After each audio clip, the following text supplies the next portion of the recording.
Hello my dear students. तो कैसे आप सभी? आई होप अच्छे होंगे और अपने जीवन में और भी ज्यादा बेहतर कर रहे होंगे। तो जैसा कि आप सभी को पता है, मैं आपको पढ़ा रहा हूँ अप्लाइड केमिस्ट्री। अप्लाइड केमिस्ट्री के अंदर हमारा चल रहा था फर्स्ट यूनिट, जो कि था आपका atomic structure, chemical bonding and solutions. इसके अंदर मैंने आपको ऑलरेडी 3 लेक्चर में आपको ऑलरेडी करा चुका हूँ। आज हमारे यहाँ चौथा लेक्चर होने वाला है। इससे पहले के लेक्चर में मैंने आपको बताया था रदरफोर्ड का परमाणु मॉडल क्या होता है, ये आपका कंप्लीट हो चुका है। फिर इसके बाद मैंने आपको बताया था बोर का परमाणु मॉडल, ये भी हमारा कंप्लीट हो चुका है। फिर उसके बाद मैंने आपको बताया था बोर के परमाणु मॉडल के बेस पे हाइड्रोजन स्पेक्ट्रम की व्याख्या मैंने आपको बताया था, ये भी हमारा कंप्लीट हो चुका है। उसके बाद मैंने आपको बताया था लास्ट टॉपिक हाइजेनबर्ग की अनसर्टेनिटी प्रिंसिपल। ये सारी चीजें हमारा कंप्लीट हो चुका है। अगर आपने ये सारे के सारे टॉपिक्स अगर आपने नहीं देखे हैं तो डिस्क्रिप्शन बॉक्स में इसका लिंक दिया गया होगा, उस लिंक पे क्लिक करके आप हमारे वीडियो को देख सकते हैं। चलिए आज के टॉपिक को शुरुआत करते हैं। आज के इस वीडियो में हम क्या क्या डिस्कस करने वाले हैं। तो आज के इस वीडियो में हम डिस्कस करेंगे, देखो क्वांटम नंबर सबसे लास्ट में डिस्कस करेंगे, ठीक है, इसको बाद में डिस्कस करेंगे। आज के वीडियो में हम डिस्कस करने वाले हैं ऑर्बिट के बारे में। ऑर्बिट क्या होता है, यानी कि कक्षा क्या होता है। फिर ऑर्बिटल के बारे में डिस्कस करेंगे, ठीक है, कक्षक क्या होता है। शेप्स ऑफ ऑर्बिटल्स यानी कि एसपीडी, ठीक है, शेप्स ऑफ ऑर्बिटल, कक्षक की जो शेप होती है, आकार होता है, किस प्रकार का होता है, इसके बारे में डिस्कस करने वाले हैं। हालांकि आपको पढ़ना होगा एसपीडीएफ के बारे में पढ़ना है, लेकिन एफ का जो शेप है आपको एग्जाम आपके सिलेबस में नहीं दिया गया है, तो इसके बारे में नहीं पढ़े। हालांकि जो बीएससी एमएससी करते हैं ना, तो उनके सिलेबस में भी ऐसे ऑर्बिटल का जो शेप होता है नहीं दिया गया होता, क्योंकि बहुत ज्यादा कॉम्प्लेक्स होता है। तो 3 शेप के बारे में पढ़ेंगे, एस, पी एंड डी। फिर इसके बाद से हम पढ़ेंगे अबाउ का नियम। फिर उसके बाद से हम पढ़ेंगे इलेक्ट्रॉनिक कॉन्फ़िगरेशन के बारे में, ठीक है। इसके अलावा जो हमारे 3 टॉपिक बच जाते हैं, क्वांटम नंबर, हुंड का नियम, पाउली का अपवर्जन नियम, ये जो है नेक्स्ट लेक्चर में कवर करेंगे। तो चलिए वीडियो को स्टार्ट करते हैं। सबसे पहले समझते हैं ऑर्बिट क्या होता है, यानी कि कक्षा क्या होता है, जिसे हम कहते हैं कोस है। कोस भी बोल देते हैं, कक्षा भी बोल देते हैं, यानी कि इंग्लिश में हम कहते हैं ऑर्बिट क्या होता है या फिर सेल क्या होता है, ठीक है। तो आप दोनों बोल सकते हैं, दोनों चीजें लिखा हुआ है, आप समझ जाएंगे। सबसे पहले मैं एक एटम बना देता हूं, आपको बहुत ही अच्छे से क्लियर हो जाएगा। एटम बनाता हूं, देखो ये आपका एटम बन गया भाई। एटम के बीच में आपको पता है नाभिक होता है, क्या होता है, न्यूक्लियस होता है। ये लो न्यूक्लियस भी मैंने बना दिया, न्यूक्लियस भी मैंने आपको बता दिया। फिर उसके बाद से मैंने आपको बताया था ये जो न्यूक्लियस के आसपास क्या बने होते हैं, तो आपको एनर्जी लेवल्स होते हैं। क्या होते हैं, एनर्जी लेवल्स होते हैं, जिसे हम क्या कहते हैं, जिसे हम ऊर्जा स्तर हिंदी में कहते हैं। क्या कहते हैं, ऊर्जा स्तर, हम इसे हिंदी में कह देते हैं। चलिए ये आपका एटम बन गया, ठीक है। एटम के बीच में हमारा न्यूक्लियस है, आप सभी भली भांति परिचित होंगे, मैंने न्यूक्लियस के बारे में आपको बता दिया सब कुछ। ये आपका न्यूक्लियस हो गया। अब आपको पता है चूंकि यह एटम है, तो एटम में मैंने आपको बताया था कि नाभिक के चारों ओर इलेक्ट्रॉन सॉरी माफ करना, यहाँ पे मैंने आपको बताया था ये आपका नाभिक है, न्यूक्लियस में आपके प्रोटॉन प्लस न्यूट्रॉन है, ये सारी चीजें मैंने आपको बताया हुआ था। और इसके चारों ओर इलेक्ट्रॉन जो है गति करते रहते हैं। इसके चारों ओर कौन गति कर रहा है, ये इसके चारों ओर जो है इलेक्ट्रॉन जो है चारों ओर सर्कुलर पाथ पे गति करते रहते हैं, ठीक है। इलेक्ट्रॉन इसके चारों ओर जो है सर्कुलर पथ पे गति करते रहते हैं, और इसी सर्कुलर पथ को हम क्या कहते हैं, ऑर्बिट कह देते हैं। जिस सर्कुलर पथ पे, जिस वृत्तीय पथ पर इलेक्ट्रॉन जो है गति करते रहते हैं, मूवमेंट करते रहते हैं, उसी को हम क्या कह देते हैं, उसी को हम कोस कह देते हैं, उसी को हम ऑर्बिट कह देते हैं, उसी को कक्षा कह देते हैं। आई बात समझ में? तो ऑर्बिट क्या है, आप सिंपल सा ये कह सकते हो कि इलेक्ट्रॉन जिस वृत्ताकार पथ पर, इलेक्ट्रॉन नाभिक के चारों ओर जिस वृत्ताकार पथ पर गति करते रहते हैं, उसे क्या कह देते हैं, ऑर्बिट कह देते हैं, उसे हम सेल कह देते हैं, ठीक है। तो नाभिक के चारों ओर इलेक्ट्रॉन जिस पथ पर वृत्ताकार गति करते रहते हैं, उसे हम कोस कह देते हैं, ठीक है। दूसरा पॉइंट इसमें ध्यान समझना कि प्रत्येक कोष का, यानी कि ये देखो पहला कोष है, हालांकि मैंने आपको बताया हुआ था, इस प्रत्येक कोष को हम कैसे डिनोट करते हैं, के एल एम एन, या फिर हम कैसे डिनोट कर सकते हैं, हम डिनोट कर सकते हैं energy level 1, energy level 2, energy level 3, energy level 4, ऐसे हम डिनोट कर सकते हैं। यह चीजें मैंने आपको बताया हुआ था। इसके साथ साथ मैंने आपको यह भी चीजें बताया था कि जो ये कोष है, यानी कि जो ऑर्बिट है, ये जो के एल एम एन है, प्रत्येक कोष का जो एनर्जी लेवल होता है वो फिक्स होता है। यानी कि इसमें जितने भी इलेक्ट्रॉन होंगे क्यू कोष में, उनकी एनर्जी लेवल फिक्स होगा। एल कोष में जितने भी इलेक्ट्रॉन होंगे उनका एनर्जी लेवल फिक्स होगा, और एम कोष में जितने भी इलेक्ट्रॉन होंगे उनका एनर्जी लेवल फिक्स होगा, और एन कोष में जितने भी इलेक्ट्रॉन होंगे उनका एनर्जी लेवल फिक्स होता है। हालांकि और के और एल की बात करें, इन दोनों के इलेक्ट्रॉन का एनर्जी लेवल आपको पता है, मैंने अलग अलग बताया था। यानी कि अगर इसके पहले कोष की एनर्जी लेवल की बात करूं तो मैंने आपको बताया था -13.4, दूसरे कोष की बात करूं तो -3.4 इलेक्ट्रॉन वोल्ट, यानी कि फर्स्ट कोष के इलेक्ट्रॉन और सेकंड कोष के इलेक्ट्रॉन का एनर्जी लेवल डिफरेंस होता है, डिफरेंट होता है। ये चीज आपको ध्यान रखना है, ये चीज मैंने आपको बताया हुआ है हालांकि पहले। ठीक है, ये 3 पॉइंट मैंने आपको बताया हुआ था। फिर इसके साथ मैंने आपको बताया था कि नाभिक के पास वाला जो कोष है, नाभिक के पास वाला, नाभिक के पास में कौन है, के, तो जो के कोष है इसका कैसा होगा, एनर्जी लेवल कम होगा, इसका एनर्जी लेवल कैसा होगा, कम होगा। और इसके बाद जो सबसे बाहरी पाथ पे होगा, यानी कि एन देखो सबसे बाहर है, तो इसका एनर्जी लेवल कैसा होगा, तो इसका एनर्जी लेवल हाई होगा, यानी कि इसका एनर्जी लेवल कैसा होगा, इसका एनर्जी लेवल ज्यादा होगा, और इसका एनर्जी लेवल कैसा होगा, लो होगा। आपको ध्यान रखना है, यानी कि नाभिक के पास जो ऑर्बिट रहेगा उसका एनर्जी लेवल कम रहेगा, और नाभिक से जैसे जैसे दूर जाएंगे, यानी कि नाभिक से जैसे जैसे हम दूर जाएंगे वैसे वैसे एनर्जी लेवल जो है बढ़ता जाता है। ये सारी चीजें मैंने आपको बताया हुआ है, आपको ध्यान भी रखने। इसके अलावा मैंने एक पॉइंट और बताया था, और क्या बताया था, मैंने आपको ये बताया था कि ये जो ऑर्बिट है, यानी कि अब आपको पता चलेगा ऑर्बिट कौन सा है, यानी कि इलेक्ट्रॉन नाभिक के चारों ओर जिस सर्कुलर पथ पे गति करते हैं उसी को हम कह देते हैं ऑर्बिट, यानी कि उसी को कह देते हैं कोष, या फिर उसी को कह देते हैं कक्षा। अब जो प्रत्येक कक्षा है, जैसे KLMN क्या हो गया, तो आपका कक्षा है, तो जो प्रत्येक कक्षा है इसमें इलेक्ट्रॉन की संख्या जो है फिक्स्ड होती है। किस तरीके से होती है, तो प्रत्येक कक्षा में इलेक्ट्रॉनों की जो संख्या होती है वो 2n² होती है। क्या होती है, प्रत्येक कक्षा में इलेक्ट्रॉनों की जो संख्या होगी कैसी होती है, 2n² होती है। ये चीज मैंने आपको बताया हुआ था, जैसे कि k = 1 होता है, ठीक है, l = 2, n = आप कह सकते हैं 3, ठीक है, n तीसरे नंबर पे है, और m जो होता है आपका, सॉरी m तीसरे नंबर पे है, n जो है आपका चौथे नंबर पे आता है, ठीक है, चौथे नंबर पे। तो अगर आपसे पूछा जाए के कोष में कितने इलेक्ट्रॉन रहेंगे, तो आप फार्मूला क्या लगाओगे, फार्मूला लगाओगे सर 2n² वाला, ठीक है, 2n²। यहाँ पे n की संख्या क्या है, तो आप कहोगे सर 1, यानी कि 2 × 1 का स्क्वायर, तो बराबर कितना हो जाएगा 2, यानी कि के कोष में मैक्सिमम कितने इलेक्ट्रॉन रहेंगे, तो आप कहोगे सर के कोष में मैक्सिमम 2 इलेक्ट्रॉन हो सकते हैं, इससे ज्यादा नहीं हो सकते, ठीक है। वहीं अगर आपसे पूछा जाए एल कोष में कितने इलेक्ट्रॉन होंगे, तो आपको सर फार्मूला लगा देते हैं सर 2 × 2 का स्क्वायर, ये हो जाएगा 2 × 4, यानी कि 8, यानी कि एल कोष में मैक्सिमम 8 इलेक्ट्रॉन रह सकते हैं, इससे ज्यादा नहीं रहेंगे। सेम इसी प्रकार से आपसे पूछ लिया जाए तीसरे कोष में कितना होगा, तो आप कहोगे सर तीसरे कोष में रख करके देख लेते हैं, सॉरी 2n², ठीक है, तीसरे कोष के लिए चेक कर लेंगे तो कितना हो जाएगा 2 × 3 यानी कि 9, ये आपका हो जाएगा 18। यानी कि अगर आपसे पूछा जाए m कोष में मैक्सिमम कितने इलेक्ट्रॉन होंगे, तो मैक्सिमम इसमें 18 इलेक्ट्रॉन हो सकते हैं, 18 से ज्यादा इलेक्ट्रॉन नहीं रहेंगे। इसी प्रकार से n के लिए आप निकाल सकते हो, कितना आ जाएगा, तो आपको 2 × 4 का स्क्वायर, यानी कि 2 × 16, यानी कि 32, कितने 32 इलेक्ट्रॉन जो है n कोष में मैक्सिमम रह सकते हैं, इससे ज्यादा इलेक्ट्रॉन जो है आपके m कोष में नहीं रहेंगे। ये चीज आपको मैंने आपको बताया है, ठीक है। तो वही सारी चीजें जो ऑर्बिट के बारे में मैंने आपको पहले पढ़ाया हुआ, तो वही सारी चीजें यहाँ पे लिखा हुआ है कि प्रत्येक कोष का ऊर्जा स्तर कैसा होता है, निश्चित होता है, यानी कि एल कोष में जितने इलेक्ट्रॉन रहेंगे उसका एनर्जी लेवल फिक्स है, के का एनर्जी लेवल फिक्स है, एम का एनर्जी लेवल फिक्स है, और एन का एनर्जी लेवल फिक्स है। प्रत्येक कक्षा को KLMN से डिनोट करते हैं, तो देखो प्रत्येक कक्षा को KLMN से हमने डिनोट करके दिखाया हुआ है, ठीक है। इसके अलावा मैंने आपको बताया था नाभिक के पास वाले कक्षा को ऊर्जा स्तर कैसा होगा, तो आपको सर लो होगा, कम होगा, और जैसे जैसे हम नाभिक से दूर जाते जाएंगे वैसे वैसे ऑर्बिट्स की जो एनर्जी लेवल कैसा होता जाएगा, तो आपको सर मैक्सिमम होता जाएगा, यानी कि अधिक होता जाएगा।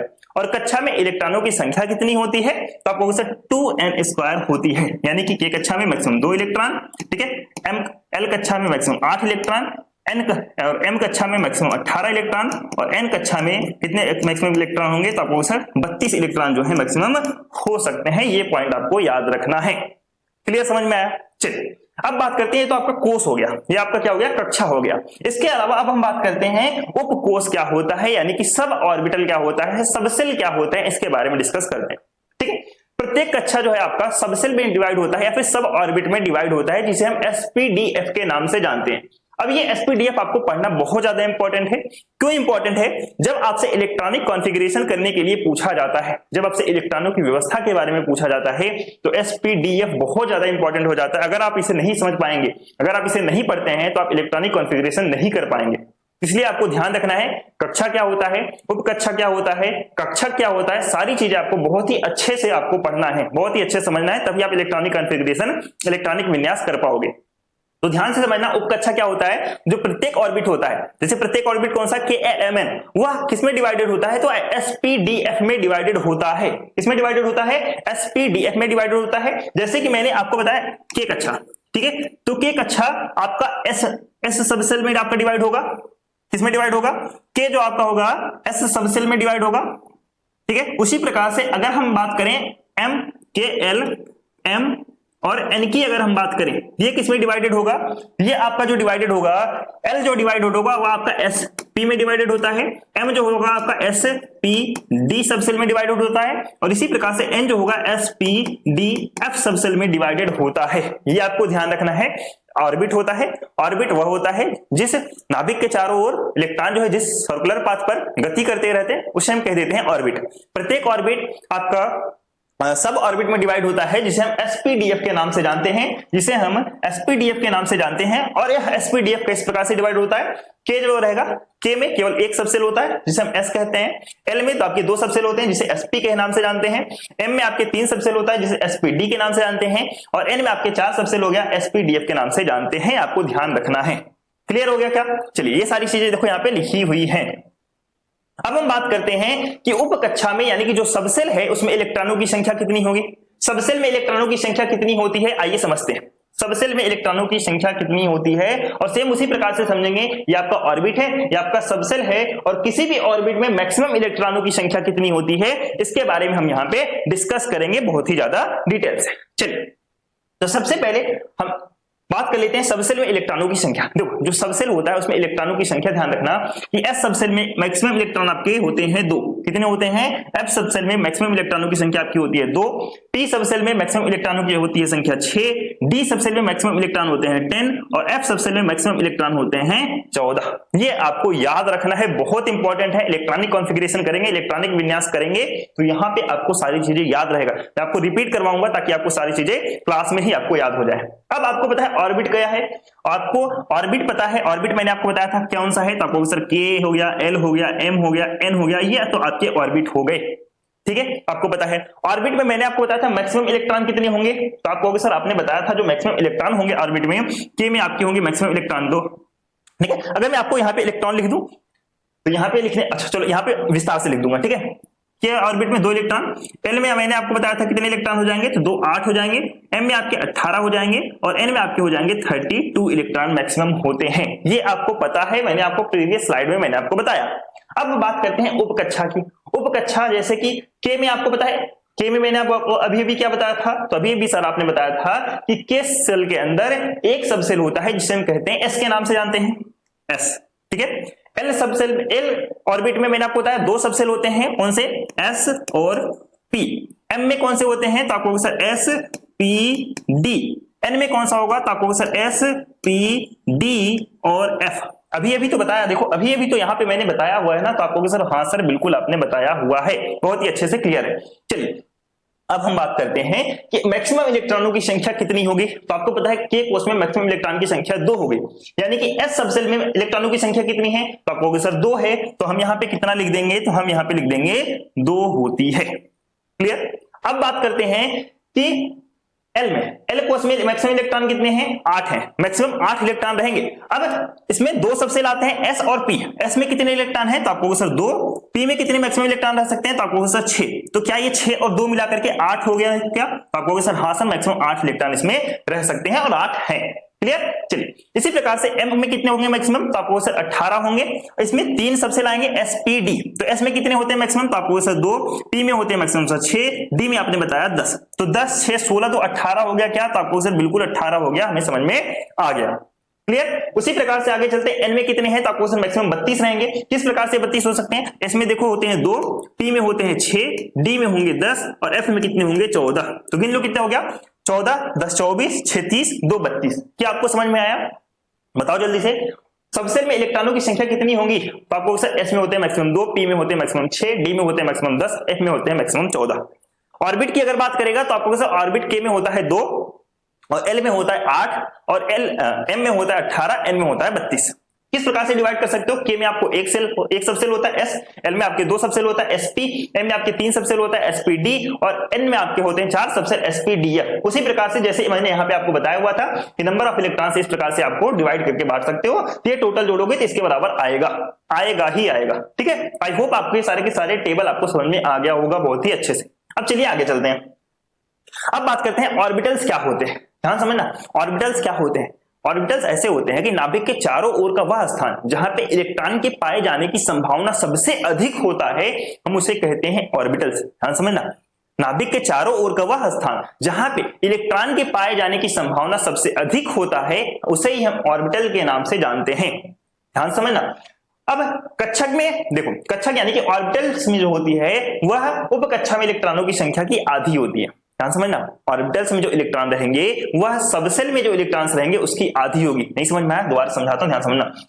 सबसे पहले मैंने आपको बताया कि जो नाभिक के आसपास का वह स्थान जहां पे इलेक्ट्रॉन की पाए जाने की संभावना सबसे अधिक है हम उसे क्या कहेंगे? तो आप कहोगे सर हम उसे ऑर्बिटल्स कहते हैं यानी कि कक्षक कहते हैं। कि मान के चलो ये आपका नाभिक है, ध्यान समझना, मैं आपको डायग्राम के थ्रू समझाने की कोशिश करता हूं कि मान के चलो ये आपका क्या हो गया? ये आपका न्यूक्लियस हो गया। क्या हो गया? ये आपका हो गया न्यूक्लियस। ये आपका हो गया न्यूक्लियस। अब न्यूक्लियस के चारों ओर का स्थान बना देता हूं कि मान के चलो इस न्यूक्लियस के चारों ओर का ऐसा ऐसा ऐसा स्थान है। ठीक है, न्यूक्लियस के चारों ओर का ऐसा ऐसा ऐसा ऐसा ऐसा स्थान है। तो इस स्थान को हम क्या कहेंगे? यहाँ पे इलेक्ट्रॉन के पाए जाने की संभावना सबसे ज्यादा होगी तो हम इसे क्या कहेंगे? हम इसे ऑर्बिटल्स कहेंगे। क्या कहेंगे? हम इसे ऑर्बिटल कहेंगे। आपको ध्यान रखना। अब आपके मन में यह प्रश्न आएगा सर ऑर्बिटल में इलेक्ट्रॉन कितने होते हैं? आपने ये बता दिया कि सर सेल के अंदर इलेक्ट्रॉनों की संख्या होती है 2n²। और सेम उसी प्रकार से आपने ये बताया कि सेल जो आपका डिवाइड होता है सबसेल में, और सबसेल में आपने सेल की संख्या बता दी। सबसेल में इलेक्ट्रॉनों की संख्या सर आपने बता दी कि जैसे एस में होंगे मैक्सिमम 2 इलेक्ट्रॉन, टी में होंगे सर मैक्सिमम 6 इलेक्ट्रॉन, डी में होंगे मैक्सिमम 10 इलेक्ट्रॉन और उसके बाद एफ में होंगे सर मैक्सिमम 14 इलेक्ट्रॉन। अब सर ये जो आप ऑर्बिटल बता रहे हो, ये जो कक्षक बता रहे हो ऑर्बिटल, इसमें कितने इलेक्ट्रॉन होंगे? तो इसमें जितने इलेक्ट्रॉन होंगे, ये जो आपको मैंने सबसेल बताया, सबसेल जो मैंने आपको सबसेल बताया यानी कि उपकक्षा जो मैंने आपको बताया, उपकक्षा में इलेक्ट्रॉनों की आधी होगी। कितनी होगी? 1/2 होगी। सर आपने सबसेल में कितना बताया? अरे महाराज सबसेल में मैंने अभी तो आपको बताया कि एस में 2, पी में 6, डी में 10 और एफ में 14। इसकी आधी कर दो, इसकी आधी कर दो, वही आपकी किसमें आ जाएगी? ऑर्बिटल्स के इलेक्ट्रॉनों की संख्या आ जाएगी। सर इसका मतलब क्या है? इसका मतलब मैंने आपको बताया कि एस में कितने इलेक्ट्रॉन हैं? तो सर आपने बताया था एस में तो सर 2 इलेक्ट्रॉन है। 2 की आधी करोगे कितना आएगा? तो आपको सर 2 की आधी तो 1 आ जाएगा। बिल्कुल सही बात है। पी की आधी करोगे कितना आ जाएगा? तो पी की आधी करेंगे तो 3 आ जाएगा। डी की आधी करेंगे तो कितना आ जाएगा? डी की आधी करेंगे 5 आ जाएगा। और एफ की आधी करेंगे तो कितना आ जाएगा? 7 आ जाएगा। तो ये आपको ध्यान रखना है, बहुत इंपॉर्टेंट है। अगर आपसे पूछा जाए कि ऑर्बिटल्स में इलेक्ट्रॉन की संख्या कितनी होती है तो आप कहोगे सर एस में जो होगी, एस ऑर्बिटल्स में होगी 1 इलेक्ट्रॉन।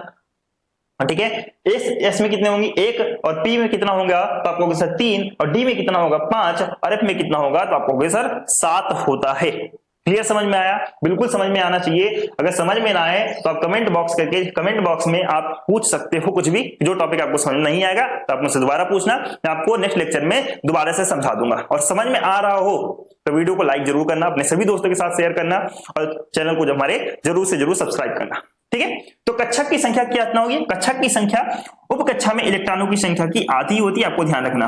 ठीक है, तो ऑर्बिटल्स की जो संख्या होगी, ऑर्बिटल्स की संख्या कितनी होगी? तो मैं कहूंगा ऑर्बिटल्स की संख्या जो होगी वो आपकी कितनी होगी? आपके उपकक्षा में इलेक्ट्रॉनों की संख्या की आधी होगी। आपको ध्यान में रख करके चलना है। तो number of orbitals is half that of electrons in the sub orbit. ठीक है, तो यहाँ पे इलेक्ट्रॉनों की संख्या ना करके आप यहाँ पे कर सकते हो ऑर्बिटल्स की संख्या। नंबर ऑफ ऑर्बिटल्स यहाँ पे कर सकते हो, ऑर्बिटल्स।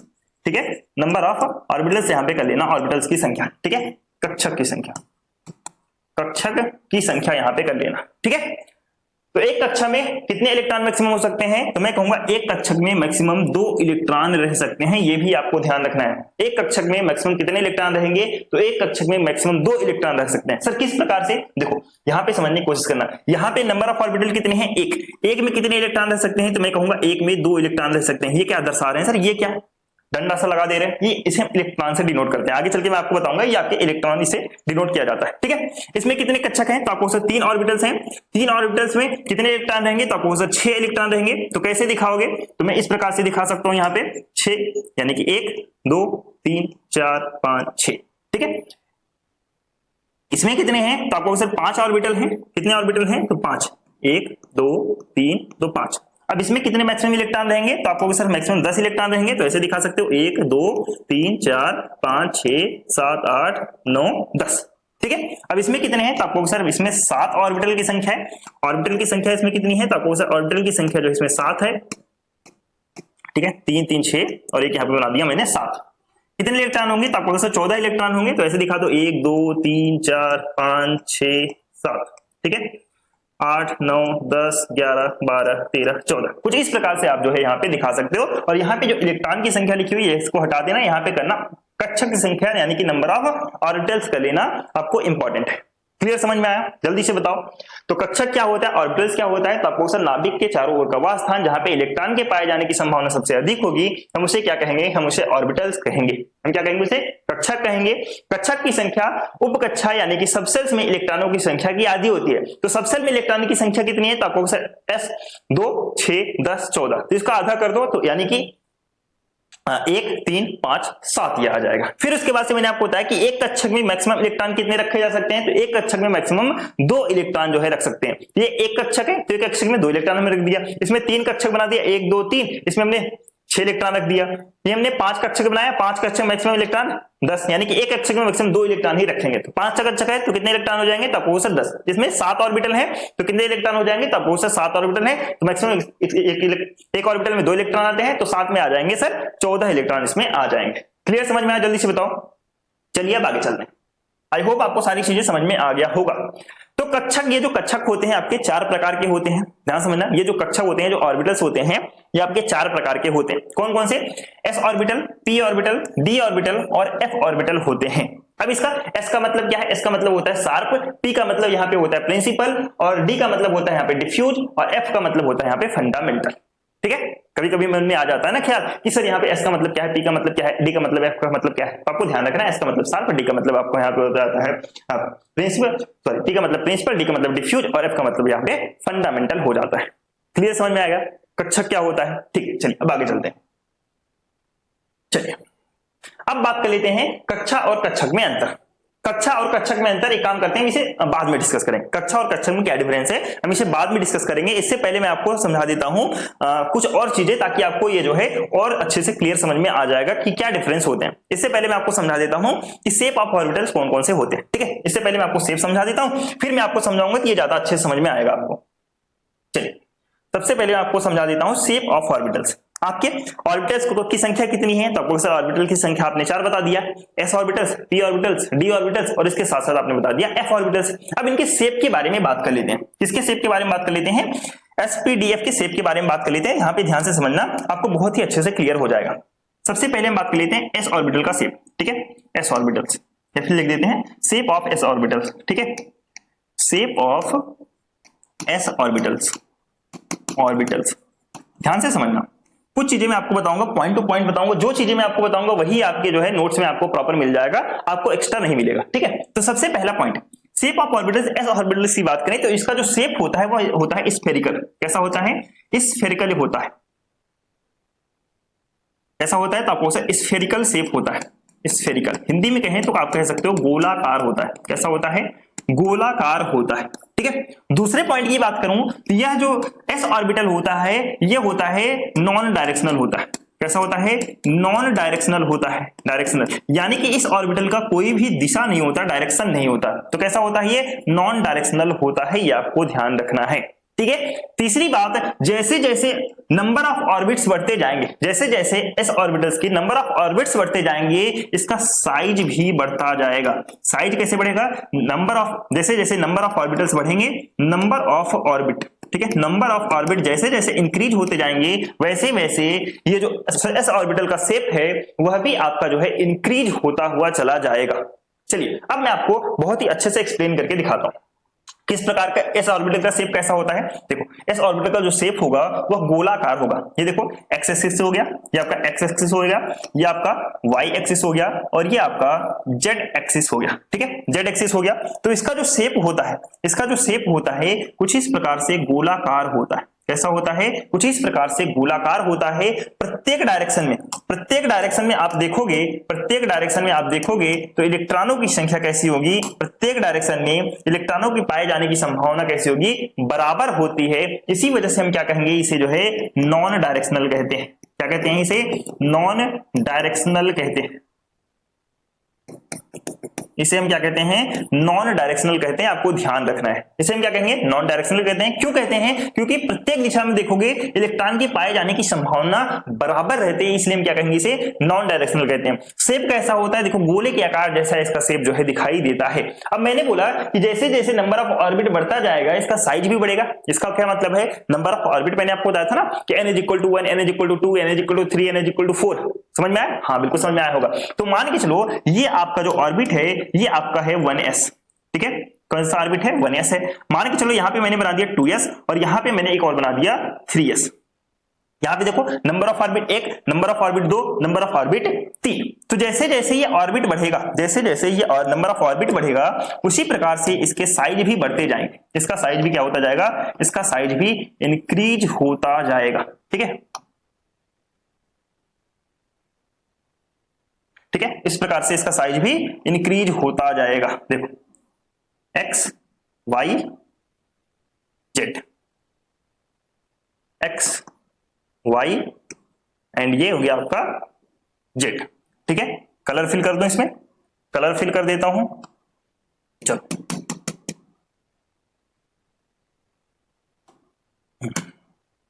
x,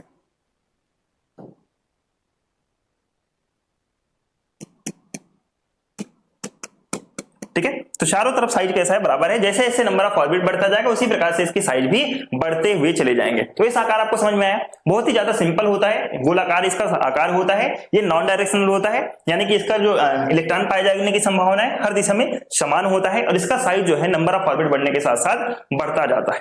क्लियर समझ में आया? अब जो कुछ मैंने आपको बताया देखो यहाँ पे लिखा हुआ है, इसका साइज कैसा होता है, तो आपको सर अभी अभी आपने बताया इसका जो साइज है वह कैसा होता है, गोलाकार होता है सर, स्फेरिकल होता है।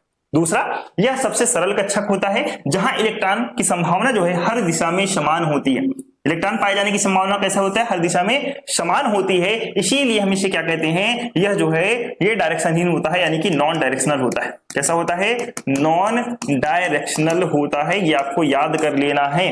प्रत्येक ऊर्जा स्तर में केवल एक s कक्षक होता है, यानी कि 1s 2s 3s कक्षक। इनका आकार जो होगा गोलाकार होगा और ऊर्जा लेवल बढ़ने के साथ साथ इनका आकार भी कैसा होगा, इंक्रीज होता हुआ चले जाएगा। देखो यहाँ पे कुछ छोटा है, हमने बोल दिया ये 1s है, इसका आकार थोड़ा सा बड़ा हो गया, 2s है, इसका आकार उससे भी बड़ा है, ये आपका 3s हो गया, ठीक है। आई होप आपको समझ में आ गया होगा एस शेप किस प्रकार का होता है, एस ऑर्बिटल का शेप किस टाइप का होता है। क्लियर? चलिए अब हम चलते हैं आगे। अब हम बात करते हैं पी ऑर्बिटल का शेप किस प्रकार से होता है, ठीक है, ये आपका हो गया। अब हम बात कर लेते हैं पी ऑर्बिटल का शेप जो है किस प्रकार का होता है। P orbital, shape of P orbital, shape of P orbital, यानी कि जो आपका पी कक्षक है उसका शेप कैसा होता है। चलिए पी कक्षक का शेप की अगर हम बात करें, इसका जो शेप होगा वह होता है डंबल आकार का। कैसा होता है, डंबल, डंबल देखा आपने, डंबल आकार का होता है। ये आपका साथ साथ डायरेक्शनल होता है, डायरेक्शनल होता है। कैसा होता है, ये आपका डायरेक्शनल होता है। इसके साथ साथ ये जो पी शेप होता है, पी ऑर्बिटल्स होता है, पी ऑर्बिटल ये तीन सब ऑर्बिटल्स में डिवाइड होता है, 3 सब ऑर्बिटल्स होते हैं इसके जो होते हैं इसमें, या फिर मैं ऐसा कहूं कि इसमें 3 सब ऑर्बिटल्स होते हैं। कितने, 3 सब ऑर्बिटल्स होते हैं, 3 सब ऑर्बिटल्स होते हैं। 3 सब ऑर्बिटल्स कौन सा, पी ऑर्बिटल है, पी ऑर्बिटल का 3 सब ऑर्बिटल्स जो होता है वह होता है p x y, p y z, sorry अपना ये जो होता है पी एक्स, पी वाई और पी जेड होता है, ठीक है। कौन कौन सा होता है, इसमें जो है 3 सब ऑर्बिटल्स होता है, कौन कौन सा, पी एक्स, पी वाई और पी जेड होता है। आई होप आपको समझ में आ गया होगा। 3 चीजें मैंने आपको बताई, बस 3 ही चीजें आपको ध्यान रखनी है। इसका आकार कैसा होगा, डंबल के आकार जैसा होगा। ये डायरेक्शनल होते हैं, डायरेक्शनल करने का मतलब क्या है अभी मैं आपको समझा दूंगा क्यों डायरेक्शनल होते हैं। और इसमें जो इसके 3 सब ऑर्बिटल्स होते हैं, कौन कौन सा, पी एक्स, पी वाई और पी जेड। अब इसका शेप किस प्रकार से होता है इसको समझने की कोशिश करना। मैंने आपको बताया कि इसके 3 है, ठीक है, पी ऑर्बिटल जो है इसके 3 सब ऑर्बिटल्स होते हैं। कौन कौन से, इसके शेप के बारे में डिस्कस अगर करना हो तो किस प्रकार से करेंगे, ध्यान समझना। ये मैंने बना दिया एक्स एक्सिस, ये मैंने आपको बना दिया वाई एक्सिस। ये आपका क्या हो गया, पी एक्स वाई हो गया, सॉरी आप ये आपका क्या हो गया, पी एक्स हो गया। अब पी एक्स में अगर मुझे दिखाना हो तो इसका शेप किस प्रकार से होगा, ध्यान समझना। पी एक्स की बात कर रहा हूं तो शेप किस प्रकार से होगा, शेप इसका जो है कुछ इस प्रकार से होगा। ये एक डंबल हो गया, ये आपका दूसरा डंबल हो गया, तो इसका शेप जो है कुछ आपको इस प्रकार से दिखाई देगा। इसे हम कहेंगे पी ऑर्बिटल का शेप, ठीक है। दूसरा, दूसरा बात कर लेते हैं, अगर मैं आपसे पूछूं पी वाई किस प्रकार से दिखाई देगा, तो पी वाई आपका कुछ इस प्रकार से दिखाई देता है, ध्यान समझना। ये आपका एक्स एक्सिस, ये आपका वाई एक्सिस, ठीक है। अच्छा यहाँ पे जेड एक्सिस भी बना देता हूं, ये आपका हो गया जेड एक्सिस, ठीक है। यहाँ पे मैं इसमें भी बना देता हूं, ये आपका हो गया जेड एक्सिस, ठीक है। तो पी वाई की बात कर रहा हूं, तो इलेक्ट्रॉन्स जो आपके कैसे होंगे, इसका जो शेप होगा किस पे होगा, वाई एक्सिस पे होगा। तो वाई एक्सिस कौन सा है, वाई एक्सिस आपका ये है, ठीक है। वाई एक्सिस कौन सा है, तो आपको वाई एक्सिस आपका ये है। तो इसका जो शेप रहेगा वाई एक्सिस पे रहेगा, डायरेक्शन है देखो, वाई एक्सिस पे इसका शेप है, इसका एक्स एक्सिस पे है, इसलिए हम इसे क्या कह रहे हैं, डायरेक्शनल कह रहे हैं, ठीक है। सेम इसी प्रकार से अगर आपको यहां पे बनाना हो, अब खुद से बना करके देखना। पी जेड अगर मैं आपसे बोलूं तो कैसे बनाओगे, कैसे बनाओगे, ये आप बना लोगे एक्स एक्सिस, ये आप बना लोगे वाई एक्सिस, और यहां पे आपने बना लिया जेड एक्सिस, ठीक है। यहां पे आपने क्या बना लिया, यहां पे आपने बना लिया जेड एक्सिस आपने बना लिया। तो कैसे बनाओगे बताओ, कहां पे बनाओगे, शेप कहां पे बनाओगे, तो आपको शेप जो मैं बनाऊंगा जेड एक्सिस पे बनाऊंगा, यानी कि शेप सब कुछ इस प्रकार से रहेगा। शेप कैसा रहेगा, तो आपको शेप जो रहेगा कुछ इस प्रकार से रहेगा। तो हम इसे क्या कहेंगे, पी ऑर्बिटल का शेप कहते हैं। ये थोड़ा सा कॉम्प्लेक्स होता है, एस ऑर्बिटल के मुकाबले इसका जो शेप होता है थोड़ा सा कॉम्प्लेक्स होता है, यानी कि डंबल के आकार जैसा आपको दिखाई दे रहा होगा, ठीक है। एक डंबल इस प्रकार और एक डंबल जो है दूसरे अपोजिट साइड होता है। आई होप आपको, अब चूंकि ये एक्स एक्सिस पे है, वाई एक्सिस पे बना हुआ है, जेड एक्सिस पे बना हुआ है, इसलिए हम इसे क्या कहते हैं, इसलिए हम इसे जो है डायरेक्शनल कह रहे हैं, ठीक है। इसके तीन sub orbitals p x, p y और पी जेड। आई होप आपको क्लियर हो गया होगा। चलिए अब बात कर लेते हैं क्या क्या लिखा हुआ है, ध्यान से देखो। पी कक्षक कैसा होता है, तो अभी मैंने आपको बताया, आपको सर डंबल के आकार जैसा होता है, जो दिशा एक दिशा में फैला होता है, चूंकि यह डायरेक्शनल होता है, मैंने आपको बताया, जो एक दिशा में फैला होगा। यहाँ पे देखो एक्स है तो एक्स की दिशा में रहेगा, एक्स की दिशा में, वाई है तो वाई की दिशा में, और जेड है तो जेड की दिशा में यह जो है फैला हुआ रहेगा। विशेषताएं क्या है, तो कक्षक में ये जो पी कक्षक है, इसमें आपको तीन जो है आपका सब ऑर्बिटल होता है, कौन कौन सा, पी एक्स, पी वाई और पी जेड, ठीक है। ये तीनों कक्षक कैसे होंगे, परस्पर लंबवत, यानी कि कैसे होते हैं, परपेंडिकुलर होते हैं, और एक्स वाई जेड अक्ष के साथ में जुड़े हुई होती है। फॉर एग्जांपल जैसे कि मैंने आपको बताया 2p 3p 4d कक्षक, ठीक है, 2p 3p और 4p कक्षक। तो p कक्षक का आकार अधिक जटिल होता है, मोर कॉम्प्लेक्स होता है कंपेरिजन टू आपका जो है एस ऑर्बिटल्स, एंड इसमें जो है दो गोलाकार भाग जो है आपस में जुड़े होते हैं एक दूसरे के विपरीत, जिसे हम क्या कह देते हैं, डंबल कह देते हैं। क्लियर समझ में आया, बहुत अच्छे से समझ में आ गया होगा। अब चलते हैं अपने तीसरे ऑर्बिटल की ओर, जिसे हम कहते हैं डी शेप का ऑर्बिटल्स। क्या कहते हैं, शेप ऑफ डी ऑर्बिटल के बारे में समझते हैं। Shape of D orbital, shape of D orbital, D orbital का आकार। डी ऑर्बिटल का आकार कैसा होता है, इसका जो आकार होता है, ध्यान समझना, इसका जो आकार होगा ये मोर कॉम्प्लेक्स होता है। अगर बात करें एस के मुकाबले बात करें या फिर पी के मुकाबले बात करें, तो इसका जो आकार होगा वो होगा मोर कॉम्प्लेक्स होता है, मोर कॉम्प्लेक्स होता है। किस प्रकार से दिखाई देता है, तो फूल पत्ती जैसे दिखाई देता है, फूल पत्ती जैसे दिखाई देता है, और एक आपको दिखाई देता है एक आपको दिखाई देगा डोनट के आकार जैसा, ठीक है, डोनट के जैसा आपको एक दिखाई देता है। चलिए दूसरी बात, सर ये डायरेक्शनल होते हैं, नॉन डायरेक्शनल होते हैं, तो ये भी आपके कैसे होंगे, ये भी आपके डायरेक्शनल होते हैं। कैसा होता है, ये दिशात्मक होता है, यानी कि ये भी, इसमें भी आपका जो है डायरेक्शन फिक्स होता है। अब ये जो डी ऑर्बिटल्स होते हैं, इसमें जो है, इसमें पांच जो है सब ऑर्बिटल्स होते हैं, 5 सब ऑर्बिटल्स होते हैं। इसमें कितने, 5, इसमें 5 सब ऑर्बिटल्स होते हैं। कौन कौन से 5 सब ऑर्बिटल्स होंगे, इसमें जो सब ऑर्बिटल्स होंगे ये आपके होंगे d x y, d y z, d z x, d x square minus y square, and आपका हो जाएगा डी जेड स्क्वायर। इसमें जो है 5 D sub orbitals, D orbitals में 5 सब ऑर्बिटल्स होते हैं, जिसे हम कहते हैं d x y, d y z, d z x, d x square minus y square, d z square. अब आइए इसके शेप के बारे में डिस्कस करते हैं, इसका शेप किस प्रकार से होता है। चलिए सबसे पहले हम बात कर लेते हैं डी एक्स वाई, ठीक है। किसकी बात करेंगे, डी एक्स वाई की बात करते हैं, ध्यान से समझना। ये मैंने फिर से एक्सिस बनाया, ये मान लो एक्सिस मैंने बना दिया, ये एक्स हो गया, ठीक है, और ये आपका हो गया y। हम इसे बोल रहे हैं डी एक्स वाई है, क्या है ये, डी एक्स वाई है। किस प्रकार से बनाओगे, तो ध्यान समझो, ये आपका x और y दोनों दिशा में आना चाहिए। अब दोनों दिशा में कैसा आएगा, दोनों डायरेक्शन में कैसा आएगा, ध्यान से देखो, ये मैंने बना दिया कुछ इस प्रकार से, कुछ इस प्रकार से मैं आपको बना करके दिखा दिया। ये किसमें है, देखो इधर से देखोगे एक्स वाई, इधर से देखोगे एक्स वाई, इधर से देखोगे एक्स वाई, इधर से देखोगे एक्स वाई, क्यों दिखाई दे रहा है ना फूल पत्ती जैसा, दिखाई दे रहा है नहीं दिखाई दे रहा है, इसलिए हम इसे क्या कहते हैं dxy यानी कि फूल पत्ती जैसा दिखाई देता है। ठीक है, दूसरा बनाने की कोशिश करते हैं। दूसरा क्या है dyz। ठीक है, मान लो ये हमारा हो गया y और ये हमारा हो गया zx, ये हमारा yx ये हमारा zx। ठीक है, हम इसे क्या बोल देंगे dyzx। ठीक है, तो कैसे बनाएंगे, इसका भी सेम वैसे ही हो जाएगा। हम इस प्रकार से बना दिया हमने, ये हो गया 2, ये इस प्रकार से। ठीक है, अब देखो zx के बीच में हाँ है, zx के बीच में है, zx के बीच में, zx के बीच में हमने क्या बोल दिया, सॉरी zy के बीच में, तो आपको सर हाँ सर x निकल गया था मुझसे, तो yz के बीच में, तो आपको सर बिल्कुल yz के बीच में, बिल्कुल yz के बीच में, yz के बीच में, ये क्या हो जाएगा dyz। चलिए तीसरी बात कर लेते हैं, एक और बनाते हैं। तीसरा कौन सा, dzx है। ठीक है, ये मान लो मैंने मान लिया z और ये मैंने मान लिया x, तो हमने बोल दिया dzx हो गया सर। अब इसको किस प्रकार से बनाएंगे, सेम वही हो जाएगा, तो ये मैं ऐसे ही आपको बना लेना है फूल के जैसा। ठीक है, यहाँ पे देखोगे तो zx, यहाँ पे zx, यहाँ पे zx, यहाँ पे zx। ठीक है, क्लियर समझ में आया। ये तीन ऑर्बिटल्स आपको ये आपको dxy के, dyz के और dzx के आपको शेप जो है बिल्कुल आसानी से समझ सकते हो। नेक्स्ट शेप की बात करते हैं। जो नेक्स्ट शेप की अगर मैं बात करूं किस प्रकार से बना सकते हो, आप देखो नेक्स्ट शेप कौन सा है, तो आपको नेक्स्ट जो शेप है वह है आपका dx square minus y square. अब इसको कैसे बनाओगे, ध्यान से देखो, एक मैंने क्या ले लिया, एक मैंने ले लिया x एक्सिस और एक मैंने ले लिया y एक्सिस। अब चूंकि x स्क्वायर है y स्क्वायर है, जिसे किस प्रकार से हम बना सकते हैं, इसे आप बनाओगे कि x एक्सिस के बीच में कुछ इस प्रकार से, ये ऐसे ऐसे ऐसे।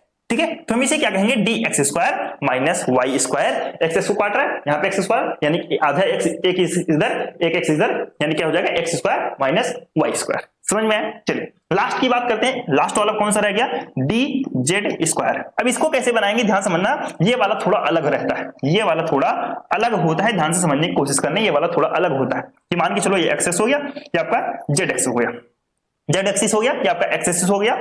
अब किस पे बनाना है, तो आपको सर जेड स्क्वायर बनाना है। सर जिस प्रकार से आपने यहाँ पे एक्स स्क्वायर ऐसे काट के बनाया था, क्या हम यहाँ पे भी बना सकते हैं, बिल्कुल बना सकते हो। आप इसे जो है इस प्रकार बना सकते हो, बिल्कुल बना सकते हो। ठीक है, बिल्कुल बना सकते हो, लेकिन इसके साथ साथ इसके बीच में क्या होता है, एक डोनट जैसा शेप होता है। ध्यान से समझना, इसके बीच में क्या होता है, एक डोनट जैसा शेप होता है, डोनट जैसा कुछ इस प्रकार से, इसके बीच में एक डोनट जैसा शेप रहता है, डोनट। इस वाले शेप को हम क्या कहते हैं, अब चूंकि चार का एक जैसा शेप आपको दिखाई दे रहा है, एक का आपको अलग शेप दिखाई दे रहा है, जो चार आपको दिखाई दे रहे होंगे इसे हम कहते हैं फूल पत्ती जैसा शेप। लेकिन ये जो शेप आपको दिखाई दे रहा है, इस वाले शेप को हम कहते हैं डोनट। ये जो आपको दिखाई दे रहा है डोनट, इसको हम कह देते हैं डोनट, इसको हमें डोनट, देखो बोलचाल की भाषा में कहते हैं डोनट, ध्यान रखना, बोलचाल की भाषा में इसे डोनट कहते हैं। लेकिन वैसे क्या कहते हैं इसे, वैसे इसे कहते हैं टोरस। क्या कहते हैं इसे हम टोरस कहते हैं। जब गूगल पे सर्च करोगे ना टोरस, खुद ही आ जाएगा। ठीक है, खुद ही समझ जाओगे, गूगल पे सर्च करके देखना टोरस क्या होता है, आपको जो है एक इस प्रकार के डोनट जैसा शेप आपको दिखा करके दे देगा। इसको क्या बोलते हैं, इसको हम डोनट शेप भी बोल देते हैं, टोरस शेप भी बोल देते हैं, या फिर पीनट शेप भी इसको हम बोल देते हैं। क्लियर समझ में आया, आई होप आपको समझ में आ गया होगा। अब आइए समझते हैं, कहां गया यार हमारा डी कच्छप की आकृति कैसी होगी, तो मैं कहूंगा जो डी कच्छप की आकृति होगी वह कच्छपों के आकार से, जो अदर मैंने आपको ऑर्बिटल्स बताए उससे जो है मोर कॉम्प्लेक्स होता है, अधिक जटिल होता है। इसमें क्या होंगे, 5 प्रकार की उपकच्छप होंगे। कौन कौन से 5 मैंने बताया, जिसमें से 4 का आकार कैसा होगा, पत्ती वाले फूल जैसा होता है। देखो 4 के आकार 1 2 3 4 कैसा दिखाई दे रहा है, फूल पत्ती जैसा दिखाई दे रहा है। और जबकि एक कक्षा का आकार कैसा होगा, एक डंबल के साथ टॉरस का मेल होता है। ये आपको डंबल दिख गया और डंबल के बीच में देखो एक टॉरस यानी कि डोनट आपको दिख रहा होगा। क्लियर समझ में आया। विशेषताएं क्या है कि डी कच्छप की 5 उपकच्छप होती हैं, जिन्हें dxy और dxz, dyz, dx square minus y square और dz स्क्वायर द्वारा हम इसे डिनोट करते हैं। ये कच्छप अलग अलग दिशाओं में फैली होती है, इसलिए हम इसे क्या कहते हैं, डायरेक्शनल होती है। इसके आसपास अधिक कॉम्प्लेक्स संरचनाएं होती हैं। अब चूंकि डी कच्छप की बात करें तो 3D हो गया, 4D हो गया, 5D हो गया, 6D हो गया, 7D हो गया, कुछ इस प्रकार से आप जो है इसका एग्जाम्पल लिख सकते हो। आई होप आपको सारी चीजें समझ में आ गई होंगी। अगर चीजें समझ में आ रही हो तो मेरे दोस्त वीडियो को लाइक जरूर करना। ठीक है, डी कच्छप आपका हो गया। ठीक है, इसके अलावा अगर मैं बात करूं, एफ कच्छप आपको पढ़ना नहीं है क्योंकि आपके सिलेबस में नहीं है, एफ कच्छप को मैं यहां से डिलीट कर रहा हूं। अब पढ़ते हैं, नेक्स्ट टॉपिक आता है आप बाहु का सिद्धांत। ठीक है, नेक्स्ट टॉपिक आपका आप बाहु का सिद्धांत। अब ये जो आप बाहु का सिद्धांत है, इसमें क्या बताया गया है, ध्यान समझना। आप बाहु के सिद्धांत में सिंपल सा ये बताया गया है कि जो इलेक्ट्रॉन है वह लो ऑर्बिट से हाई ऑर्बिट की तरफ भरे जाएंगे। बस सिंपल से समझना, नहीं समझ में आया दोबारा समझाता हूं, ध्यान समझना, बहुत ही आसान सा टॉपिक है। आपबाउ का सिद्धांत आपको बहुत ही अच्छे से समझ में आ जाएगा, ध्यान समझना, बस ध्यान से समझना, बहुत ही अच्छे समझ में आएगा। ये आपका क्या हो गया, आपको सर एटम हो गया, एटम के बीच में मैंने ये न्यूक्लियस बना दिया, ठीक है। न्यूक्लियस के बाद मैंने क्या बना दिया, मैंने आपको बना दिया ऑर्बिट, ठीक है। ये क्या बना दिया मैंने, आपका ऑर्बिट बना दिया। एक सेकंड रुकना, ऑर्बिट,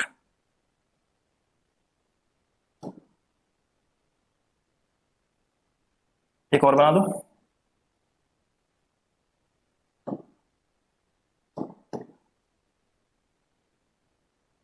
एक और बना दो, सॉरी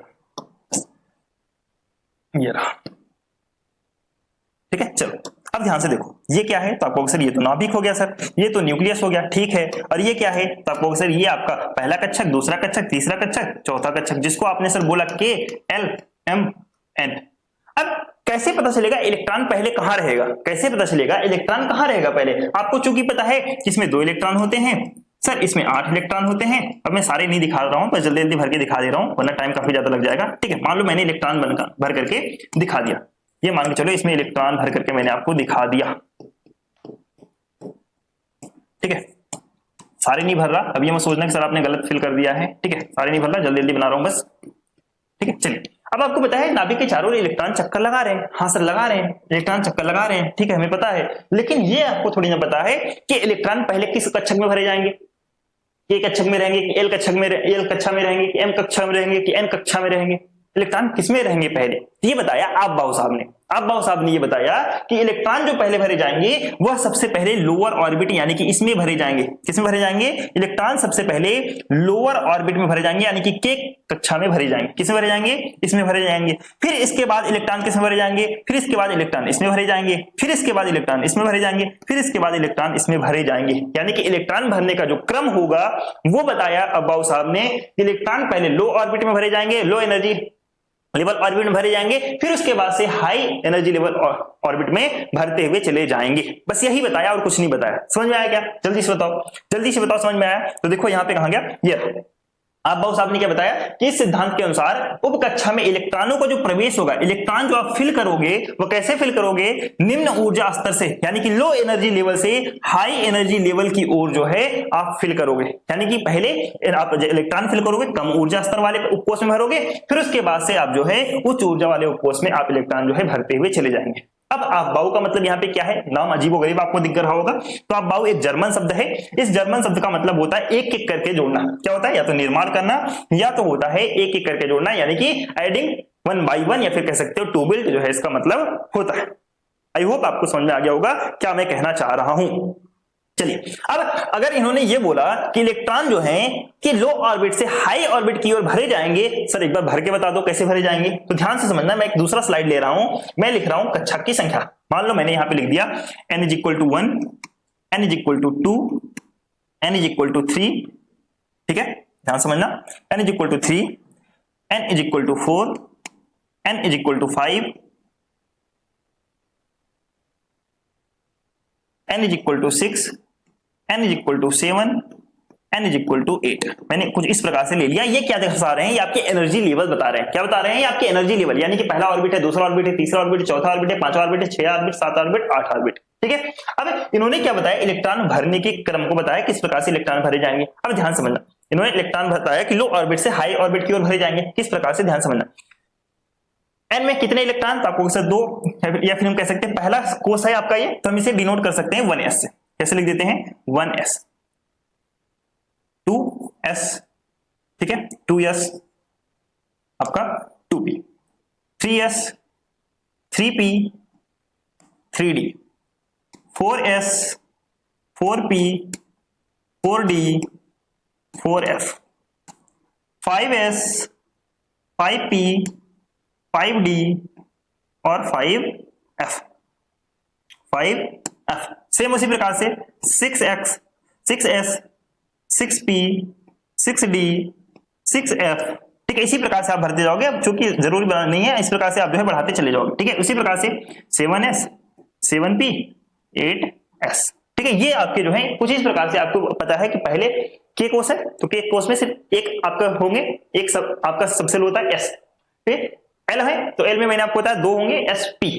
सेम उसी प्रकार से एन है तो एन में होंगे एसपीडी, एन है तो एन में मैंने आपको बताया एसपीडीएफ। ठीक है, उसी प्रकार से आपका 5वां है तो एसपीडीएफ जो है इसमें भी आपके रहेंगे। ठीक है, सेम इसी प्रकार से आपके जो है बढ़ते हुए चले जाते हैं। अब इलेक्ट्रॉन कैसे भरे जाएंगे? इलेक्ट्रॉन इन्होंने बताया कुछ आपके इस प्रकार से भरे जाएंगे, ध्यान समझना।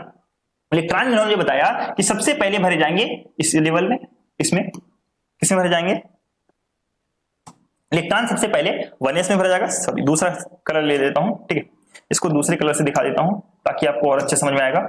चलिए, माफ करना, आया क्यों नहीं है, ग्रीन से दिखा दे रहा हूं। ठीक है, चलिए इसे मैं ग्रीन से दिखा रहा हूं ताकि आपको और अच्छे समझ में आए।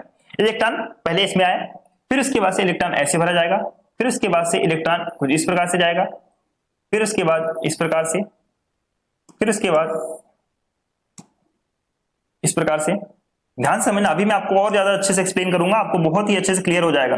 इतने अच्छे से एक्सप्लेन कर दूंगा कि आपको कहीं और पढ़ने की आवश्यकता नहीं पड़ेगा, ध्यान रखना। ठीक है, चलो समझते जाओ। बस जो मैं दिखा रहा हूं ऐसे बना लेना, अपनी कॉपी में बनाना जरूर, क्योंकि आप बाउ का सिद्धांत है ये, नहीं बनाओगे तो गड़बड़ हो जाएगा। ठीक है, नहीं बनाओगे तो क्या हो जाएगा? नहीं बनाओगे तो गड़बड़ हो जाएगा।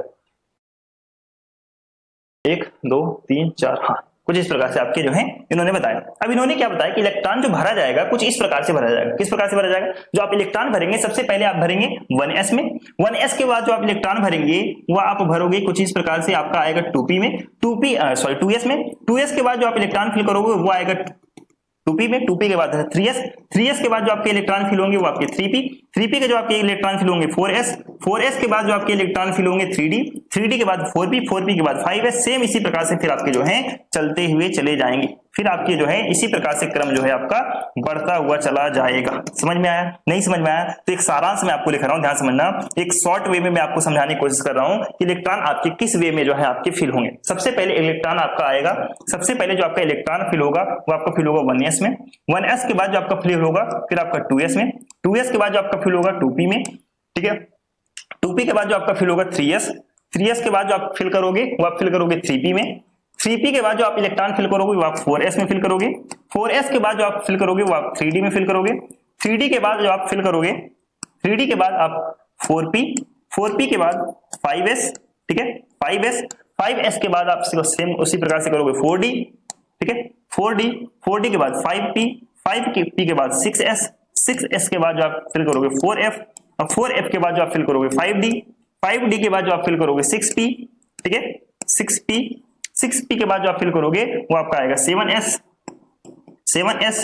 फिर उसके बाद से आप फिल करोगे 5f, फिर उसके बाद से आप फिल करोगे 6d, 6d के बाद आप 7p, 7p के बाद जो आपका फिल होगा वो होगा 8s। कुछ इस प्रकार से आप जो है इलेक्ट्रॉन फिल करोगे। समझ में आया या फिर नहीं आया? एक एग्जांपल लेकर के बताता हूं आपको किस प्रकार से आपको इलेक्ट्रॉन फिल करने हैं। आपको पता है कार्बन का परमाणु क्रमांक पता है? तो सर हाँ सर, ये तो हमने हाई स्कूल में ही पढ़ रखा है, कार्बन का परमाणु क्रमांक 6 होता है। ठीक है, 6 होता है, यानी कि कार्बन में 6 इलेक्ट्रॉन है। आप कहोगे सर हाँ है। इसका इलेक्ट्रॉनिक विन्यास किस प्रकार से करोगे? तो आप कहोगे सर 1s1, 1s2, 1s1 और 1s1, 2s2 और 2p, सॉरी आपका ना 1s2, 2s2 और 2p2, 2p2।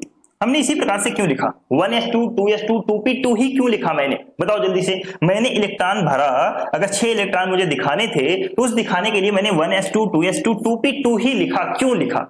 क्योंकि अब बाउ साहब ने बोला था कि इलेक्ट्रॉन जो है कुछ आपके इस क्रम में भरे जाएंगे। इस क्रम का मतलब क्या है? सबसे पहले उन्होंने बोला इलेक्ट्रॉन 1s में आएंगे, 1s में मैक्सिमम इलेक्ट्रॉन कितने जाएंगे? तो आपको पता है s में मैक्सिमम इलेक्ट्रॉन आपके 2 ही भरे जाएंगे। मैंने आपको बताया था s में मैक्सिमम इलेक्ट्रॉन कितने रहेंगे? 2। फिर उसके बाद से इन्होंने बोला कि इलेक्ट्रॉन भरे जाएंगे 2s में, और s ऑर्बिटल्स है, s ऑर्बिटल मैक्सिमम 2 इलेक्ट्रॉन। फिर उसके बाद से इन्होंने बोला जो इलेक्ट्रॉन भरे जाएंगे 2p में भरे जाएंगे। तो p में मैक्सिमम कितने इलेक्ट्रॉन आते हैं? तो आपको सर p में मैक्सिमम 6 तो आएंगे, लेकिन ये सर 6 इलेक्ट्रॉन है ना, तो 2 तो 4 तो यही हो गया, तो बाकी के बच्चे हमने p में डाल दिए। समझ में आया? नहीं समझ में आया? दूसरा करके दिखाता हूं आपको। अब मान के चलो सोडियम है कोई, ठीक है, सोडियम है, सोडियम का परमाणु क्रमांक कितना होता है? तो आपको सर 11 होता है। अब 11 अगर मुझे इलेक्ट्रॉन दिखाने हैं, 11 का इलेक्ट्रॉनिक विन्यास मुझे करना है, तो किस प्रकार से करूंगा? मैं करता हूं इसे 1s2, 2s2, 2p6 और 3d1। ठीक है, कैसे करूंगा? 2p6, और फिर मैं करूंगा सॉरी 2p6 और 3s1, इस प्रकार से मैं करूंगा। तो किस प्रकार से मैंने किया, मैंने इसी क्रम में क्यों अरेंज किया, तो आपको सर अबाउ के रूल के अकॉर्डिंग, क्या कहता है अबाउ का रूल, अबाउ का रूल कहता है सर सबसे पहले आप 1s में भरोगे, सबसे पहले आप 1s में फिल करोगे, हाँ मैंने कर दिया, 2 इलेक्ट्रॉन मैक्सिमम आ जाएंगे इसमें, ठीक है। फिर उसके बाद सर आप 2s में करोगे, 2s में मैक्सिमम 2 इलेक्ट्रॉन आएंगे, ठीक है सर। बाकी के बाद फिर आप 2p में करोगे, p में आपको पता है मैक्सिमम 6 इलेक्ट्रॉन आएंगे, तो 6 2 8 तो 10 हो गया। Na के पास यानी कि सोडियम के पास मैक्सिमम 11 इलेक्ट्रॉन रहते हैं, सर 1 इलेक्ट्रॉन बचा कहां पे रखोगे, तो 3s के अंदर मैंने अपना 1 इलेक्ट्रॉन रख दिया। क्लियर समझ में आया। तो इस प्रकार से इन्होंने बोला कि जो इलेक्ट्रॉन भरने के क्रम होंगे कुछ आपके इस प्रकार से होंगे, तो इलेक्ट्रॉन भरने के क्रम आपको याद रखने हैं, ठीक है। इलेक्ट्रॉन भरने के क्रम जो है आपको याद रखने बहुत ज्यादा इंपॉर्टेंट है। समझ में आ गया आपको। अब तक मैंने आपको बताया, अब तक मैंने आपको क्या क्या बताया, अब तक मैंने आपको बताया ऑर्बिट क्या होता है, ऑर्बिटल्स क्या होते हैं, ठीक है, सब ऑर्बिट क्या होता है, सब ऑर्बिट क्या होता है, ऑर्बिटल्स क्या होते हैं। इसके अलावा मैंने आपको बता दिया अब अफबाउ का प्रिंसिपल, ठीक है, शेप ऑफ ऑर्बिटल्स मैंने आपके साथ में डिस्कस कर लिया। अब मैंने आपको बता दिया अफबाउ का प्रिंसिपल क्या होता है। अब एक लास्ट टॉपिक डिस्कस कर लेते हैं, इलेक्ट्रॉनिक विन्यास में आपको कल डिस्कस कर लूंगा, ठीक है। इलेक्ट्रॉनिक कॉन्फिगर जो है, कॉन्फिगरेशन कुछ इसी प्रकार से होता है, यानी कि 1 से लेकर के 30 तक, 1 से लेकर के 30 तक का आपको कम से कम इलेक्ट्रॉनिक विन्यास आपको आना चाहिए, जो कि मैं आपको कल के लेक्चर में करवा दूंगा। क्लियर। चलिए अब हम लास्ट टॉपिक आपका डिस्कस कर लेते हैं, ऑर्बिट और आपके जो है ऑर्बिटल में डिफरेंस, कक्ष और कक्षक में क्या डिफरेंस होता है इसके बारे में डिस्कस कर लेते हैं, जो कि हमने यहां पे छोड़ा हुआ था। अब सबसे पहले बात कर लेते हैं, एक तरफ लिखा हुआ है कक्षा यानी कि ऑर्बिट, दूसरी तरफ आपका लिखा हुआ है ऑर्बिटल यानी कि कक्षक।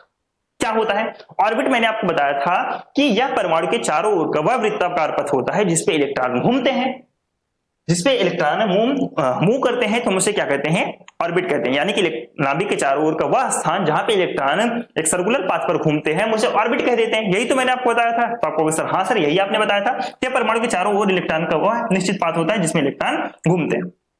अब इसमें मैंने आपको क्या बताया था, ऑर्बिटल्स में मैंने आपको क्या बताया था, तो आपको सर ऑर्बिटल्स में आपने यह बताया था कि यह जो है नाभिक के चारों ओर का ऐसा स्थान जहां पे इलेक्ट्रॉन की पाए जाने की संभावना सबसे अधिक रहती है, हम उसे क्या कहते हैं, ऑर्बिटल्स कहते हैं। यानी कि इलेक्ट्रॉन के पाए जाने की संभावना जहां पे सबसे अधिक रहेगा हम उसे क्या कहेंगे, हम उसे ऑर्बिटल्स कहते हैं। वही चीज यहाँ पे लिखने हैं, जिसमें इलेक्ट्रॉन की मिलने की संभावना सबसे अधिक होगी, हम उसे क्या कहेंगे, ऑर्बिटल्स कहेंगे।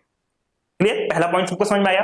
अब दूसरा बात करते हैं, ये जो ऑर्बिटल है, ऑर्बिटल का कॉन्सेप्ट किसने दिया था, आपको सर ऑर्बिटल का जो कॉन्सेप्ट दिया था वो बोर साहब ने दिया था। बोर के परमाणु मॉडल में आपने पढ़ा था ऑर्बिट के कॉन्सेप्ट के बारे में, ठीक है, तो बिल्कुल ठीक है। तो बोर मॉडल के बेस पे आधारित है आपका ऑर्बिटल। अब ये जो आपका ऑर्बिटल्स होता है ये आपका हाइजेनबर्ग के साथ के प्रिंसिपल के आधार पे होता है, यानी कि क्वांटम मैकेनिक्स पे बेस्ड होता है। किस पे, क्वांटम मैकेनिक्स के बेस पे आपका होता है ऑर्बिटल, ठीक है। तो अवधारणा यानी कि कॉन्सेप्ट की अगर बात करें, कॉन्सेप्ट का जो बेस है वो क्या है, कॉन्सेप्ट का जो ऑर्बिट के कॉन्सेप्ट का बेस है वो बोर का परमाणु मॉडल है, और जो ऑर्बिटल के कॉन्सेप्ट का बेस है वह है आपका क्वांटम मैकेनिक्स। क्या है आपका, क्वांटम मैकेनिक्स। अब इसका शेप की बात करें तो ऑर्बिटल का शेप कैसा होता है, आपको पता है इलेक्ट्रॉन चारों तरफ वृत्ताकार पथ में घूमते रहते हैं, इसका शेप कैसा होगा, तो आपको सर इसका शेप जो होगा एक गोलाकार होता है, निश्चित गोलाकार पथ होता है। अब चूंकि ऑर्बिटल के बारे में आप सब कुछ पढ़ चुके हैं तो इसका शेप कैसा होगा, तो आपको मैंने बताया था कि ऑर्बिटल के जो शेप हैं, इस ऑर्बिटल का शेप गोलाकार होगा, पी ऑर्बिटल का शेप आपका डंबलकार होगा, ये सारी चीजें मैंने आपको बताया हुआ था। तो इसका आकार जो अलग अलग हो सकता है, जैसे कि इसका एस ऑर्बिटल का आपका गोलाकार, पी ऑर्बिटल का आपका डंबल के आकार जैसा होता है। नेक्स्ट पॉइंट की बात करते हैं, इलेक्ट्रॉन की स्थिति की बात करें तो इलेक्ट्रॉन हमेशा ऑर्बिट के चारों ओर निश्चित पथ पर गति करते रहते हैं, ठीक है सर। इलेक्ट्रॉन हमेशा ऑर्बिट में निश्चित पथ पर घूमते रहते हैं। और जबकि ऑर्बिटल की बात करें तो इसमें इलेक्ट्रॉन की स्थिति जो है निश्चित नहीं रहती, वह 3 विमी क्षेत्र में यानी कि एक्स वाई जेड एक्सिस पे कहीं भी आपको मिल सकते हैं। इलेक्ट्रॉन की स्थिति निश्चित नहीं रहती, वे ऑर्बिटल में किसी भी स्थान पर हो सकते हैं, यानी कि त्रिविमी क्षेत्र में घूमते रहते हैं, एक्स एक्सिस पे, वाई एक्सिस पे, जेड एक्सिस पे, उन तीनों एक्सिस में से इलेक्ट्रॉन किसी भी एक्सिस पे आपको जो है मिल सकते हैं। क्लियर। चलिए नेक्स्ट की बात करते हैं। नेक्स्ट पॉइंट क्या है इसमें आपका, क्वांटम संख्याओं से संबंध। अब ये जो क्वांटम संख्याओं से संबंध है ये आपको थोड़ा सा कम समझ में आएगा, क्योंकि अभी तक आपने आपको क्वांटम नंबर नहीं पढ़ा है, फिर भी समझने की कोशिश करना। ये जो ऑर्बिट्स में क्या होता है, ये क्वांटम संख्या से संबंधित नहीं होता। क्वांटम संख्या आपके 4 होते हैं, आपकी क्वांटम संख्या 4 होते हैं, जिसे हम कहते हैं मुख्य क्वांटम संख्या, यानी कि मुख्य क्वांटम संख्या, द्विघांसी क्वांटम संख्या और चुंबकीय क्वांटम संख्या। इसके अलावा आपका जो लास्ट वाला होता है उसे हम कहते हैं चक्रीय क्वांटम संख्या, जो कि आपको मैं नेक्स्ट लेक्चर में पढ़ाऊंगा। ये जो है कक्षा जो होते हैं यानी कि जो ऑर्बिट होते हैं वो क्वांटम नंबर से रिलेटेड नहीं होते हैं, और जबकि ऑर्बिटल्स की बात करें ये चारों क्वांटम नंबर से रिलेटेड होते हैं, जिसे हम NL, ML और NFML से जो है डिटरमाइन करते हैं। क्लियर। फिर उसके बाद से उदाहरण की बात करें तो बोर मॉडल में KLMN सेल में इलेक्ट्रॉनों की स्थिति कैसी होती है, ऑर्बिट के रूप में होती है। और जबकि ऑर्बिटल में मैंने इलेक्ट्रॉनों की स्थिति कैसी बताई, तो 1s 2s 3p, इस कुछ इस प्रकार से मैंने 1s 2s, ठीक है, 2p 3d आदि ऑर्बिटल्स के रूप में जो है पाए जाते हैं। फिर उसके बाद से नेक्स्ट है इलेक्ट्रॉनों की संख्या कितनी होती है। तो आपको ध्यान रखना प्रत्येक ऑर्बिट में इलेक्ट्रॉनों की संख्या जो है अधिक हो सकते हैं। अधिक का मतलब क्या है, जैसे मैंने आपको बताया था K में 2 और L में आपके 8, फिर उसी प्रकार से M में 18, N में 32। और जबकि अगर हम इसमें बात करें, ऑर्बिटल्स की बात करें, तो ऑर्बिटल में आपके क्या होते हैं, इलेक्ट्रॉन की संख्या कितनी होगी, मैक्सिमम 2 होगी, 2 से ज्यादा नहीं हो सकती, आपको ध्यान रखना है। और 2 इलेक्ट्रॉन भी कैसे होंगे, एक दूसरे के विपरीत होंगे, यानी कि एक इस प्रकार से रहेगा तो दूसरा इस प्रकार से रहेगा। ये जो सिंबल मैं आपको दिखा रहा हूं, नेक्स्ट लेक्चर में आपको बताऊंगा ये सिंबल क्या है, ठीक है। चलिए फिर उसके बाद से लास्ट पॉइंट जो है इसमें आपका डायरेक्शन की बात करें तो ऑर्बिटल आपका फिक्स डायरेक्शन, ऑर्बिटल जो आपका डायरेक्शनल नहीं होता है, यानी कि इसमें क्या होता है, कक्ष जो है अदिशात्मक होते हैं, नॉन डायरेक्शनल होते हैं। जब चूंकि सर्कुलर पाथ है तो इलेक्ट्रॉन आपके चारों दिशाओं में पाए जाएंगे, ये क्या होगा आपका, कैसा होगा, तो आपको नॉन डायरेक्शनल होंगे। अब जबकि ऑर्बिटल की बात करें तो आपके डायरेक्शनल भी होते हैं, नॉन डायरेक्शनल भी होते हैं, जिसमें मैंने आपको बताया था जो s ऑर्बिटल होता है ये नॉन डायरेक्शनल होता है, s ऑर्बिटल नॉन डायरेक्शनल होता है। और जबकि बाकी के p और d ऑर्बिटल जो मैंने आपको बताया वो कैसे होते हैं, आपके डायरेक्शनल होते हैं, यानी कि दिशात्मक होते हैं। समझ में आया क्या सारे पॉइंट, जल्दी से बता दो, यस या नो करके सारे पॉइंट बता दो कि हाँ सर मुझे सारे पॉइंट समझ में आ गए। अगर सारे पॉइंट समझ में आ चुके हैं तो मेरे दोस्त आज के लेक्चर में बस इतना ही रखेंगे। अगर सारे पॉइंट समझ में आया हो तो मेरे वीडियो को लाइक जरूर करना और हमारी इस क्लास को ज्यादा से ज्यादा सभी स्टूडेंट्स के पास में शेयर करो। वीडियो कैसा लगा आप कमेंट करके बता सकते हैं, कोई भी डाउट या क्वेरी हो आप कमेंट करके पूछ सकते हैं। इसके अलावा यदि आप हमारे चैनल पे नए हैं तो चैनल को सब्सक्राइब करना बिल्कुल भी ना भूलें।